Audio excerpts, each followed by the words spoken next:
விஜய்க்கு கிடைக்கும் பாப்புலாரிட்டியை பார்த்து திமுகவுக்கு அடி வைத்த கலக்குது. அங்கே ரங்கசாமியை குறிவைக்கிறார் கூட்டணிக்காக. திமுகவை வீழ்த்துவது தான் அவருடைய நோக்கம் என்றால் அவர் தனியாக அந்த காரியத்தை சாதிக்க முடியாது. ஒரு வலுவான கூட்டணியுடன் சேர்ந்தால் மட்டும்தான் அவர் வீழ்த்த முடியும். MCR Pure Cotton Club, formals and casual shirts. Medway Hospitals, ஆரோக்கியத்திற்கான சிறந்த வழி. அழகு தரும் மூலிகைகள், ஆரோக்கியம் தரும் மருத்துவர்கள். டாக்டர் ஸ்ரீவர்மாஸ். அவர் என்டிஏவை நோக்கி நகர்வதற்கான வாய்ப்புகள் இருக்கின்றன என்று தான் நான் கருதுகிறேன். அவர் இப்படிலாம் பேசுகிறாருன்னா என்டிஏ கிட்ட போய் நிற்க போகிறாருன்னு அர்த்தம். நேற்றைக்கு தன்னுடைய ஸ்பீச்சை பயன்படுத்தி கொண்டிருக்கிறார். அந்த மெசேஜை கொடுத்துருக்கார் என்ஆர் காங்கிரஸ். விஜயின் வளர்ச்சி திமுகவின் கண்களை உறுத்துகிறது. விஜய்க்கு கூடக்கூடிய கூட்டம் திமுகவுக்கு கிலியை ஏற்படுத்துகிறது. அதனால் விஜய் அவர்கள் பங்கு பெறுவதாக இருக்கக்கூடிய கூட்டங்களுக்கு எவ்வளவு தூரம் முடியுமோ அவ்வளோ தூரம் அனுமதியை மறுக்கப்படுகிறது. இவ்வளவு கண்டிஷன்ஸ்லாம் போட்டால் யாராலையுமே கூட்டம் நடத்த முடியும். இப்போ நீங்கள் ஸ்டாலின் கூட்டத்துக்கு, உதயநிதி கூட்டத்துக்கு, எடப்பாடி கூட்டத்துக்கு, அன்புமணி கூட்டத்துக்குலாம் இவ்வளோ கண்டிஷன்ஸ் போட்டு 84 நிபந்தனைகளை விதிச்சிங்கன்னா எவனுமே வரமாட்டான். நேற்றுக்கு செங்கோட்டையன் சொல்லியிருக்காரு, உங்களோட கூட்டத்துக்கு எவ்வளோ பேர் வருவாங்க, அவங்க பேர் முகவரிலாம் கொடுக்குறாங்க. எங்கேயாவது உலகத்தில் இந்த அநியாயம் நடந்திருக்கும். ஒரு அரசியல் கட்சியோட பொதுக்கூட்டத்துக்கு எவன் வரான் அப்படின்னு டீட்டெயில்ஸை கொடுக்குறது. இதுக்கு சீண்டி பார்க்குது போலீஸ் 1000 நிபந்தனைகளை விதித்தாலும் அதை தாவேக்கா எதிர்கொள்வதற்கு உணர்ச்சி வசப்பட்டு எதுவும் செய்யாமல் சட்ட ரீதியாக மட்டுமே எதிர்கொள்வதற்கு செங்கோட்டையனோட அனுபவம் தாவேக்காவுக்கு கண்டிப்பாக உதவும். சார் வணக்கம் சார். வணக்கம் சார். நேற்றைய தினம் பாண்டிச்சேரியில் விஜய் அவர்கள் தன்னுடைய மக்கள் சந்திப்பு அப்படிங்கிறத நிகழ்த்தியிருக்கிறாரு. எப்படி சார் பார்க்குறீங்க? ஏமாற்றம் அளிக்கக்கூடிய ஒரு பேச்சு. மொத்தமே 12 நிமிஷம் தான் பேசுகிறார். 72 நாளுக்கு பிறகு மக்களிடம் வந்திருக்கிறார். குறைந்தது ஒரு 30 நிமிடங்கள் அல்லது 40 நிமிடங்களாவது பேசியிருக்க வேண்டும். 12 நிமிஷம் பேசுகிறதுக்கு இவ்வளவு பெரிய முஸ்தீபுகள், அதற்கு நடத்துறதுக்கு எவ்வளோ கஷ்டம். 5 மணிலேருந்து உட்காந்துருக்காங்கன்றாங்க. ரெண்டாவது அங்கே என்ஆர் ரங்கசாமி முதலமைச்சரை பாராட்டுறாரு. ஆனால் அது கூட்டணி அரசு, என்டிஏ அரசு. பிஜேபி எதிரி, கொள்கை எதிரி, ஆனால் ரங்கசாமி நண்பர் அவங்களுக்கு. அது என்ன கதை? இது முரண்பாடு இல்லையா? பிஜேபி தான் கொள்கை எதிரி, திமுக அரசியல் எதிரி. Very good. அரசியல் எதிரியை விட ஆபத்தானது கொள்கை எதிரி. அந்த கொள்கை எதிரியோட கூட்டணியில் இருக்க ரங்கசாமி நல்லவர், பிஜேபி கெட்டவங்களா? முரண்பாடுகளின் மூட்டையாகத்தான் இருக்கிறார் விஜய். அவர் என்டிஏவை நோக்கி நகர்வதற்கான வாய்ப்புகள் இருக்கின்றன என்று தான் நான் கருதுகிறேன். அவர் இப்படிலாம் பேசுகிறாருன்னா என்டிஏ கிட்ட போய் நிற்க போகிறாருன்னு தான் அர்த்தம். அதனால் நேற்றைய ஸ்பீச்சில் ஒன்றும் சத்தும் இல்லை, சாரமும் இல்லைன்னு தான் நான் பார்க்குறேன். அது ஒரு சின்ன மாநிலம், மொத்தமே அது யூனியன் பிரதேசம், 10 லட்சம் ஓட்டு தான் அங்கே. அதுக்கு மேலே ஒன்றும் கிடையாதுங்க. ரெண்டாவது, அந்த அரசியல் என்பது என்றைக்குமே வித்தியாசமான அரசியல். தமிழகத்தில் துடை தெரியப்பட்ட காங்கிரஸ் 60 ஆண்டுகளுக்கு முன்பு, 5 ஆண்டுகளுக்கு முன்பு வரை அங்கே அதிகாரத்தில் இருந்தது. அங்கே பிராந்திய கட்சிகள், திமுக, அண்ணா திமுக, சினிமா நடிகர்களால் உருவாக்கப்படுகிற கட்சிகளுக்கு அங்கே இடமே கிடையாது. அங்கே தேசிய கட்சிகள் தான். அங்கே வரது பிஜேபி தான் கூட வளர்ந்துகிட்டு இருக்கு. ஒரு தேசிய கட்சி தான் வளருது. என்ஆர் காங்கிரஸ்ன்றது காங்கிரஸ்லேருந்து வந்த கட்சி. ரங்கசாமி காங்கிரஸில் இருந்தவர். அதனால் விஜய் மாதிரியான அரசியல் தலைவர்களுக்கு அங்கே ஒன்றும் பெரிய வாய்ப்பெல்லாம் இருக்கிறதுக்கு வாய்ப்பே கிடையாது. அவர் என்ஆர் காங்கிரஸோட கூட்டணி போவதற்கு நேற்றைக்கு தன்னுடைய ஸ்பீச்சை பயன்படுத்தி கொண்டிருக்கிறார். அந்த மெசேஜை கொடுத்துருக்கார் என்ஆர் காங்கிரஸுக்கு. அவ்வளோதான். அதுக்கு மேலே அதில் ஒன்றும் இல்லை. அவருடைய பேச்சில் ஒன்றும் பெருசாக நம்ம விவாதிக்கிற அளவுக்கு எதுவும் இல்லை. முக்கியமான எந்த விஷயத்தையும் அவர் சொல்லலைன்றது தான் என்னை பொறுத்த வரைக்கும் நிலைப்பாடு. அங்கேயும் தமிழ்நாடு அரசை விமர்சிச்சிருந்தாரு. இங்கே இவங்களை பார்த்து கற்றுக்கங்க, நீங்கள் எப்படி அரேஞ்ச்மெண்ட்ஸ் பண்ணணும், எப்படி எல்என்டோ ஃபாலோ பண்ணுங்க, கற்றுக்கங்க அப்படிங்கிற ஒரு டோனில் இன்னைக்கு சொல்லி. அது ஒரு விதத்தில் நியாயமான கருத்து. ஏன்னா இன்றைக்கி அவர் எங்கே போனாலும் தமிழ்நாட்டில் அனுமதி மறுக்கப்படுது. அதுவும் கரூர் இன்சிடென்ட்டுக்கு பிறகு இப்போ நீங்கள் பார்த்தீங்கன்னா, நேற்றுக்கு செங்கோட்டையன் சொல்லியிருக்காரு, 84 கண்டிஷன்ஸ் போடுறாங்களாம். உங்கள் கட்சி கூட்டத்துக்கு இப்போ கோபிச்செட்டிப்பாளையத்தில் தேதி என்ன முடிவாகலை, 16 18 இப்போ தேதி முடிவாகலை. உங்களோட கூட்டத்துக்கு எவ்வளோ பேர் வருவாங்க, அவங்க பேர் முகவரிலாம் கொடுன்றாங்களாம். எங்கேயாவது உலகத்தில் இந்த அநியாயம் நடந்திருக்குமா? ஒரு அரசியல் கட்சியோட பொதுக்கூட்டத்துக்கு எவன் வரான் அப்படின்னு டீட்டெயில்ஸை கொடுன்றது. இதுக்கு சீண்டி பார்க்குது போலீஸு. அதுவும் கரூர் இன்சிடென்ட்டுக்கு பிறகு பாதுகாப்பு காரணங்கள் என்ற பெயரால் கட்சிகளோட அடிப்படை உரிமைகள் நசுக்கப்படுகின்றன. பேச்சுரிமை நசுக்கப்படுகிறது, சந்தேகமே கிடையாது. அதுதான் இன்றைக்கி அவர் புதுச்சேரியோட இதை ஒப்பிட்டு பேசுனது. அது ஒரு நியாயமான கருத்து. நீங்கள் எங்களுக்கு இங்கே அனுமதி கொடுக்குறாங்க, அரசியல் ரீதியாக நாங்கள் எதிர்நிலைப்பாட்டில் இருந்தாலும் நீங்கள் ஏன் கொடுக்க மாட்டேன்றீங்கன்னு ஒரு வருத்தம். அது நியாயமானது தான். இப்போ 84 கண்டிஷன் அங்கே போடுவாங்க ஒரு கட்சியோட கூட்டத்துக்கு. யார் வருவா, அவங்க லிஸ்ட்டெல்லாம் கொடுங்கன்னா எப்படி கொடுப்பாங்க? மற்றவங்களாம் அப்படி தான் நடத்துகிறாங்களா? இல்லை, அதுதான். ஏன்னா தாவேக்காவினருக்கு மட்டும் தான் இந்த மாதிரியான ஒரு ஒரு ரெகுலேஷன்ஸ் இருக்குது. மற்ற கட்சிகள் ஏடிஎம்கே கூட இப்போ கோபிச்செட்டிப்பாளையத்தில் அந்த கூட்டம் எடுத்தப்பெல்லாம் ஒன்றுமே இல்லை, ஸ்மூத்தாக போகுது. அவங்களோடலாம் எந்த பிரச்சனையும் இல்லை. அதான் விஜய் விஜய்க்கும் அனுபவம் இல்லை, தமிழக அரசுக்கும் ஜனநாயக பண்புகள் இல்லை. ரெண்டும் ஒன்றா சேர்ந்துச்சு. விஜய்க்கு குறைந்தபட்ச அரசியல் புரிதல் இல்லை. இவ்வளோ பெரிய கூட்டத்தை கண்ட்ரோல் பண்ணுறது எப்படின்னு அவருக்கு தெரியல. தொண்டரணி மாதிரி ஒரு அமைப்பு இருக்கணும், அதுவும் அவர்கிட்ட இல்லை. கூட்டத்தை கட்டுப்படுத்த அவர் மறுக்கிறார். அவரை மீறி கூட்டம் போகுது. இன்னொரு பக்கம் கவர்மெண்ட்டு விஜய்க்கு கிடைக்கக்கூடிய பாப்புலாரிட்டியை பார்த்து திமுகவுக்கு அடி வைத்த கலக்குது. அதனால் எதுலேயாவது மாட்டு வரான்னு பார்த்தாங்க, அவரே லட்டு மாதிரி வந்து மாட்டினார் கரூர் இன்சிடெண்ட்டில். அதுக்கு பிறகு இனிமேல் வந்து பாதுகாப்புன்ற பேரில் வந்து ஏகப்பட்ட கெடுபிடிகளை செய்வார்கள் அவர்கள். அதான் இன்றைக்கி நடந்துகிட்டு இருக்குது. சார் அதே சமயத்தில் நேற்று நம்மளால் பார்க்க முடிஞ்சது, பிஜேபியை திட்டுறாரு, டிஎம்கே திட்டுறாரு. நீங்கள் சொன்ன மாதிரி அவர் ரங்கசாமியை அவர் டச்சே பண்ணல. அப்படிங்கிறப்போ ரங்கசாமியை கூட ஒரு கூட்டணி வச்சு அங்கே தாவைக்காவை பலப்படுத்தலான்னு பார்க்குறாங்களா? உண்மைதான். அதான் அங்கே ரங்கசாமியை குறி வைக்கிறார் கூட்டணிக்காக. அதனால தான் அவருக்கு நன்றி தெரிவிக்கிறது, ஆனால் பிஜேபியை திட்டுறது, திமுக போய் அங்கே திட்டுறதுன்றது அது கரெக்டான பாலிடிக்ஸ் தான். திமுகவுக்கு அங்கே ஓரளவு வாக்குகள் இருக்குது. அதனால் ஸ்டெடியாக தன்னுடைய அரசியலை அவர் முன்னெடுக்கிறாரு. அங்கே வந்து என்ஆர் காங்கிரஸை குறி வச்சு நகர்றாரு. காங்கிரஸுக்கு அங்கே வேலை கிடையாது. அதனால் என்ஆர் காங்கிரஸை கையில் பிடிச்சிக்கிட்டு அங்கே ஒரு 4 எம்எல்ஏ ஜெயிச்சா கூட உங்களுக்கு 4 எம்எல்ஏவா, ஒரு எம்எல்ஏ ஜெயிச்சா கூட அவருக்கு பெரிய வெற்றி. ரங்கசாமிக்கு அவர் மேலே ஒரு சாஃப்ட் கார்னர் உண்டு. ரொம்ப நாளாகவே அது. ஆமாம், பட் அரசியல்னு வரும்போது அதெல்லாம் காணாமல் போகும், அது வேறு விஷயம். இவர் உறுதியாக என்ன செய்ய போகிறாருன்றதையும் பார்க்கணும். இவர் மாதத்துக்கு ஒரு தடவை தான் வெளியில் வராரு. இவருடைய ஆக்டிவிட்டீஸில் கன்சிஸ்டன்சின்றதே இல்லை. உங்களுக்கு வந்து பொலிட்டிக்கல் ஆக்டிவிட்டியே இல்லை. இப்போ தேர்தல் நெருக்கத்தில் என்ன பண்ணுவார், ஒரு நாளைக்கு 4 கூட்டம் 5 கூட்டம் தலைவர்கள் பேசுவாங்க. அப்போ நீங்கள் வந்து என்ன எப்படி நின்றுட்டு பேச போகிறீங்க? அப்போ க்ரௌடு கண்ட்ரோல் எப்படி? இவ்வளோ விஷயங்கள் இருக்குது. ஆகவே நேற்றைய ஸ்பீச் என்னை பொறுத்த வரைக்கும் அதில் ஒன்றும் சத்தும் இல்லை, சாரமும் இல்லை. தன்னுடைய பலவீனத்தை அவர் காட்டியிருக்கிறார் தான் எனக்கு தோணுது. அடுத்து தமிழ்நாட்டில் நடக்கிற கூட்டத்தில், அடுத்த வாரம் நடக்கிற கூட்டத்தில் அவர் வந்து சேர்த்து வச்சு ரெசல்யூஷன்ஸ் பேசினார்னா அது நல்லாயிருக்கும். இன்னும் பப்ளிக் இஷ்யூஸை அவர் அட்ரஸ் பண்ணியிருக்கலாம். நிறைய பிரச்சனைகள் இருக்குது. அதுக்கு தான் ஒரு 30 நிமிஷமாக தேவைப்படும். 19 பேசிட்டு போகக்கூடாது. பாண்டிச்சேரியில் ஏன் வேலை வாய்ப்புகள் குறையுது, பாண்டிச்சேரியில் யூனியன் டெரிட்டரியாக இருந்தால் என்ன இப்போ குடிமொழிகிட போகுது, மாநில அந்தஸ்து வேணும் 7 தடவை கேட்டு அதை தீர்மானம் போட்டும் அதை கண்டுக்கலன்றாரு. ஃபைன், நியாயம், நல்ல விஷயம். ஆனால் ஏன் யூனியன் டெரிட்டரியாகவே அது இருக்கக்கூடாது? மாநில அரசு எங்களுக்கு மாநில அந்தஸ்தை வேணான்னு சொல்லக்கூடிய ஒரு பிரிவினரும் புதுச்சேரியில் இருக்காங்க. அவங்களுக்குன்னு சில கடமைகள் உண்டு. அது மத்திய அரசோட நேரடி கட்டுப்பாட்டில் இருக்குது. 10 லட்சம் பேர் இருக்க ஒரு இடத்த வந்து நீங்கள் மாநிலமாக கன்வெர்ட் பண்ணிங்கன்னா அது எவ்வளோ பெரிய சிக்கல். அதனால் அந்த யூனியன் டெரிட்டரியை மாநிலமாக மாற்ற அந்தஸ்து கொடுக்கணும்னு 10 தீர்மானம் போட்டிருக்காங்கன்னா என்னை பொறுத்த வரைக்கும் அது வந்து மத்திய அரசு அதுக்கு மாநில அந்தஸ்து கொடுக்காமல் இருப்பது என்னை பொறுத்த வரைக்கும் அதுக்கு நியாயமான காரணங்கள் இருக்குன்னு தான் நான் பார்க்குறேன். அதனால் அந்த இஷ்யூலாம் போய் அவர் நேற்று பேச வேண்டிய அவசியம் கிடையாது. 2வது தமிழ்நாடு பிரச்சனையும் அங்கே பேசியிருக்கணும். அதையும் நீ பேசலை. ரெண்டுமே வந்து அண்டை மாநிலங்கள். மொழி தமிழ் மொழி தான் 2 மாநிலத்திலையும் 2 பிராந்தியங்களையும் நம்ம பேசுகிறோம். விஜயோட நேற்றைய ஸ்பீச் தமிழ்நாட்டில் இருந்த மாதிரி ஒரு ஆக்கப்பூர்வமான ஸ்பீச் அங்கே இல்லை. ஆமாம், நிறைய பேருமே அதை சொல்லியிருந்தாங்க. ரொம்ப ஒரு டிசப்பாயின்மெண்ட்டாக தான் இருந்துச்சு. It's a disappointment. 2வது நீ மைக்க பிடிக்கிறேன்னா குறைஞ்சது 30 நிமிஷமாக பேசணும் ராஜா. 12 நிமிஷம் பேசிட்டு போகிறதுக்கு அவன் ஆசுவாசப்படுத்தி ஆரவாரிச்சு உட்காரத்துக்கு 5 நிமிஷம் ஆகிடும். அந்த கைத்தட்டல், அந்த விசில் சத்தம், மாலை போடுறவன், கிட்ட போய் நிற்கிறவன், அது எல்லாமே வந்து ஒரு இப்போ பப்ளிக் ஸ்பேஸில் அவங்களுக்கு வந்து ஒரு 1 ஹவர் இருக்குன்னா அதை இவங்கெல்லாம் கபலீகரம் பார்ப்பாங்க. தொடர்ந்து எல்லா இடங்கள்லையுமே வந்து எம்ஜிஆர் அவர்கள் இப்போ ரீசெண்ட் டைம்ஸில் ஹைலைட் பண்ணுறாரு. நேற்றும் அதை பண்ணியிருந்தார். எம்ஜிஆர் அவர்கள் வந்து இன்னும் சொல்லப்போனால் அவருக்கு ஒரு ஒரு ஒரு பெரிய ஸ்ட்ராங்காக ஒரு ப்ளஸ் பாயிண்ட்டாக இருந்தது பாண்டிச்சேரின்னு சொல்லலாம். ஃபஸ்ட்டு அங்கேருந்து தான் ஸ்டார்ட் பண்ணார். எம்ஜிஆர் அவர்களை தொடர்ச்சியாக ஹைலைட் பண்ணிட்டே வரார் sir. It's to break ADMK. அதான் ஏடிஎம்கே வாக்கு வங்கியை கபலீகரம் பண்ணுறதுக்கு, அதிமுக வாக்கு வங்கியை தனதாக்கி கொள்வதற்காக தொடர்ந்து எம்ஜிஆர் பேரை பேசுகிறார். போராடலாம் எம்ஜிஆர் பேரை பேசுகிறார். எம்ஜிஆரை சொல்லாமல் அவரால் அரசியல் பண்ண முடியல. அதான் பிரச்சனை. எம்ஜிஆர் அப்படி பண்ணார், இப்படி பண்ணார். 72 ஆரம்பிச்சு 74 அதிமுக கவர்மெண்ட் வந்தது. புதுச்சேரியில் 77 6 தான் தமிழ்நாட்டில் கவர்மெண்ட் வந்து இந்த மாதிரி ஏதோ சொல்கிறார். 77 மாற்றம் ஏற்பட்டது. ஆனால் 74 எங்கள் அதிமுக கவர்மெண்ட் வந்துடுச்சுன்றார். எந்த கண்டெக்ஸ்ட்டில் சொன்னார்னு தெரியல. அங்கே வந்து 5 வருஷம் ஒரு கவர்மெண்ட்டை ஃபுல்ஃபில் பண்ணது ரொம்ப ரேர். விரல் விட்டு எண்ணிடலாம். பெரும்பாலும் அங்கே 5 வருஷம் முழு நேர ஆட்சி காலத்தை பூர்த்தி செய்த அரசுகள் வந்து விரல் வெட்டி எண்ணக்கூடியவை. பெரும்பாலும் 1.5 வருஷம் 2 வருஷத்தில் கவுந்துடும். அது கவுந்தோடனே பெர்சன்ட் ரூல் போடுவோம். அப்புறம் எலெக்ஷன் நடத்தி எப்படியோ வரும் ரிசல்ட். அது ஒரு பெரிய இஷ்யூவே கிடையாது. அங்கே போய் எம்ஜிஆர் லெகசியை பேசுகிறது தன்னுடைய வாக்கு வங்கியை விருத்தி செய்து கொள்வதற்கும், எம்ஜிஆருடைய வாக்கு வங்கிக்கு தான் வாரிசு என்று பறைசாட்டுவதற்கும். எம்ஜிஆர்ன்றது மூலம் ரொம்ப பேர் அதை சொந்தம் கண்டாடி தோற்று போயிருக்காங்க. இவர் எப்படி போவார் நமக்கு தெரியாது. அதே போல் எம்ஜிஆர் அவர்களுக்கு எப்படி பாண்டி வந்து ஆரம்ப கட்டத்தில் ஒரு கை கொடுத்துச்சோ அதே மாதிரி விஜய் அவர்களுக்கு இருக்குமா? வாய்ப்பே குறைவுங்க. எம்ஜிஆர் வேறங்க. நான் தான் சொல்கிறேன், இந்த கம்பேரிசன் இஸ் இம்மாரல். அவர்கிட்ட ஏற்கனவே இருந்த திராவிடர் கழகத்தோட திமுகவுடைய கட்டமைப்பை ஓரளவு எம்ஜிஆர் ஸ்வீகாரம் செய்து கொண்டார். ப்ளஸ் அவருக்கு இருந்த மைனாரிட்டிஸ் ஓட்ஸு அதெல்லாம் வந்து பார்க்கும்போது அவ்வளோ சுலபமாக எம்ஜிஆரோட லெகசி அவர் ட்ரை பண்ணுறார் சார். எம்ஜிஆர் லெகசியை தான் கபலீகரம் பண்ணணும், டேக் ஓவர் பண்ணிடணுன்னு. அதுக்கு வாய்ப்பு கிடையாது சார். கம்மிங் டு அப்படியே தமிழ்நாடு, இப்போ பாண்டியில் இது நடந்து முடிஞ்சிருச்சு.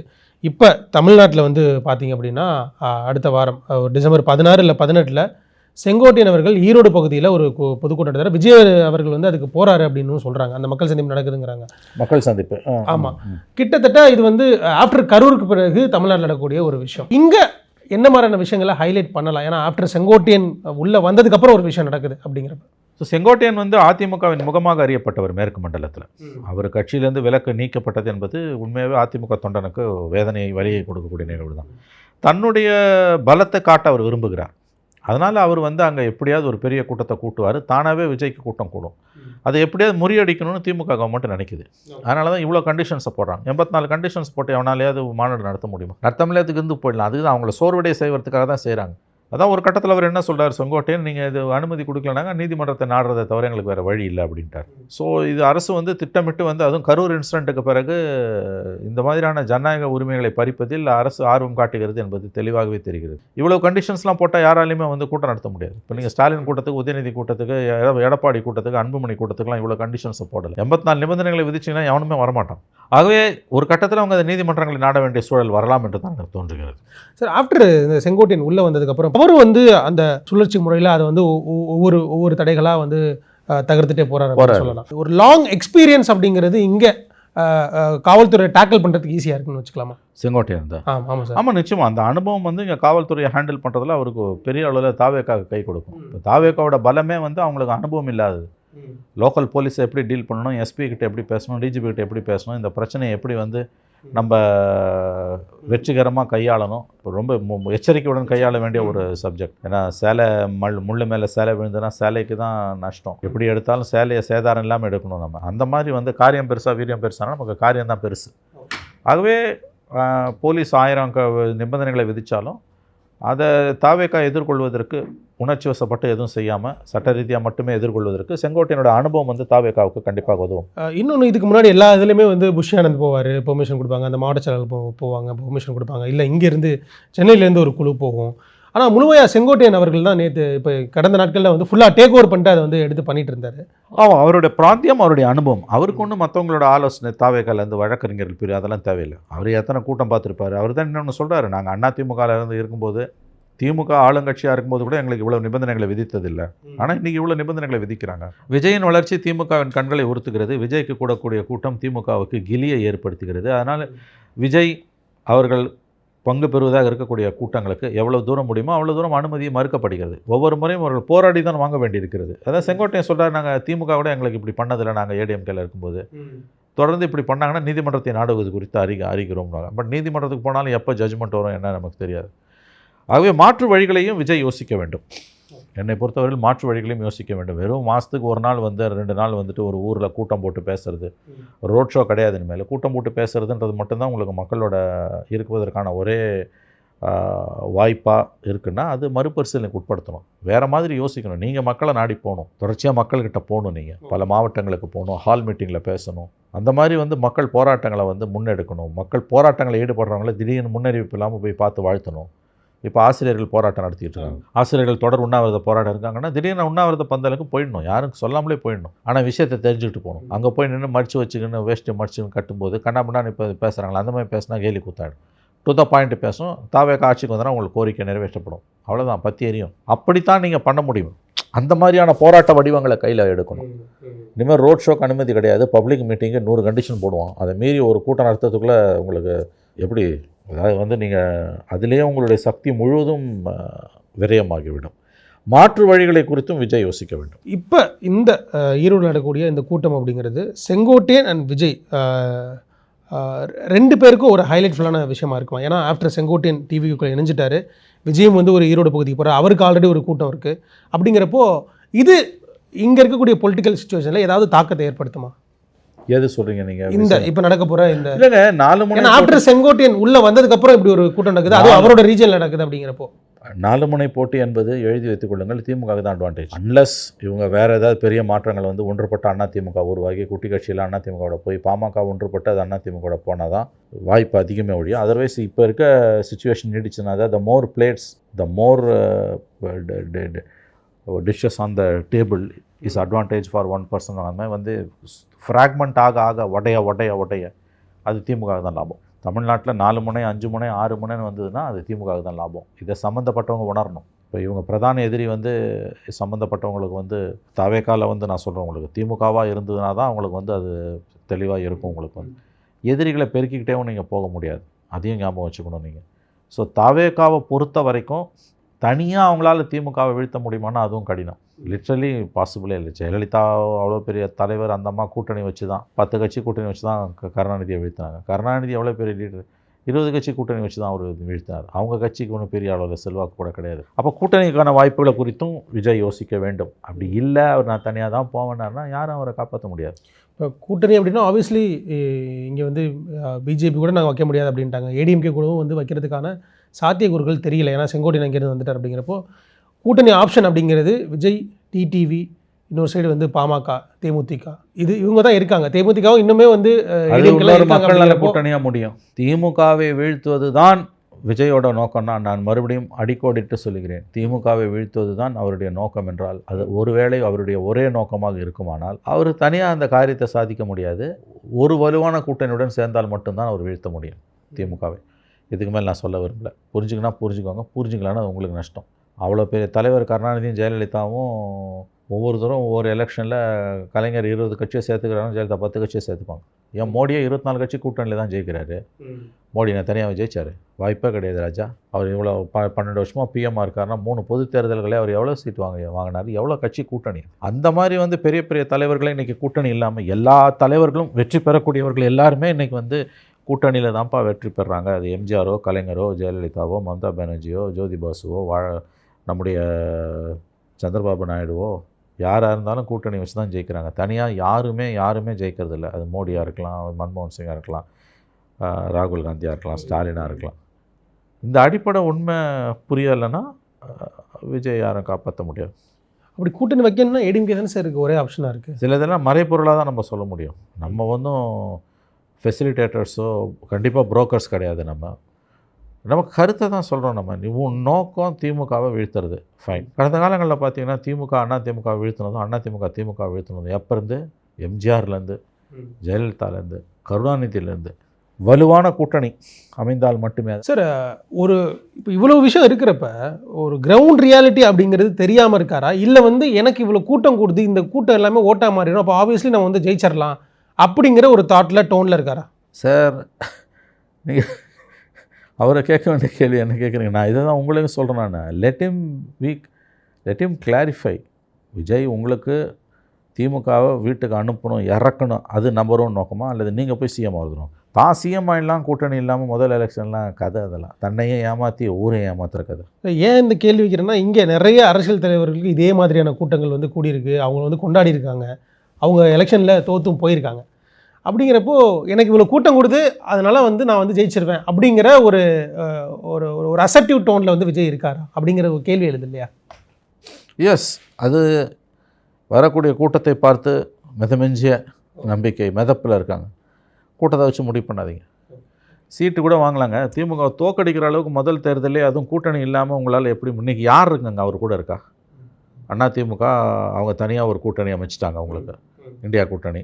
அதில் வந்து பார்த்திங்கன்னா வந்து இப்போ எல்லோரும் வந்து கிட்டத்தட்ட எல்லாருமே வந்துட்டு, முலாயம் வந்துட்டார், முலாயம் சிங், அகிலேஷ் யாதவ் வந்துட்டார், லல்லுவோட ஃபேமிலி அவங்க ஆர்ஜேடி இருக்குது, இடதுசாரிகள் இருக்காங்க. அது ஒரு வலுவான கூட்டணியாக மாறிட்டுருக்குது. உங்கள்கிட்ட என்ன இருக்குது? இப்போ நீங்கள் எடப்பாடி 6 மாதத்துக்கு 7 மாதத்துக்கு 8 மாதத்துக்கு முன்னால் சென்னையில் ப்ரெஸ் மீட் வச்சு அமித்ஷா சொன்னார் கூட்டணி நடக்குது அப்படின்னு. அதுக்கு பிறகு யார் வந்து உங்களுக்கு அந்த பக்கமும் சேரல, இந்த பக்கமும் வரல. உங்களுக்கு வந்து விஜய் சைட்லேயும் உங்களுக்கு வந்து யாருமே வரல. உங்களுக்கு வந்து பார்த்திங்கன்னா உங்களுக்கு தெரியும், ஏடிஎம்கே சைட்லேயும் வந்து அது லிஃப்ட் ஆகலை. விஜய் பக்கமும் மாறா வந்து எதுவுமே இல்லை. So Vijay is now a loner. Vijay வந்து ஒரு தனி மரம் தோப்பாகாது. விஜய் இன்றைக்கி தனி மரம் தான். கூட்டணி இல்லாமல் நீங்கள் ஜெயிக்கிறது கஷ்டம் சார், அதை புரிஞ்சுக்கோங்க. ஏன்னா இதை வந்து நீங்கள் தனிப்பட்ட விஜய்க்காக பார்க்காதீங்க.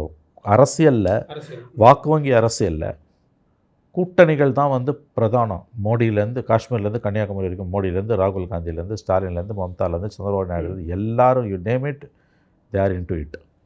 அப்படி இருக்கும்போது புதுசாக கட்சி ஆரம்பித்த ஒருத்தர் நான் தனியாக நின்று திமுக வீட்டுக்கு அனுப்பிடுவேன்னா அது சிறந்தது ஒரு நகைச்சுவையாகத்தான் இருக்க முடியும். நன்றி சார். மற்றும் வணக்கம். நன்றி. MCR Pure Cotton Club Formals and Casual Shirts. Medway Hospitals ஆரோக்கியத்திற்கான சிறந்த வழி. அழகு தரும் மூலிகைகள், ஆரோக்கியம் தரும் மருத்துவர்கள். டாக்டர் ஸ்ரீவர்மாஸ்.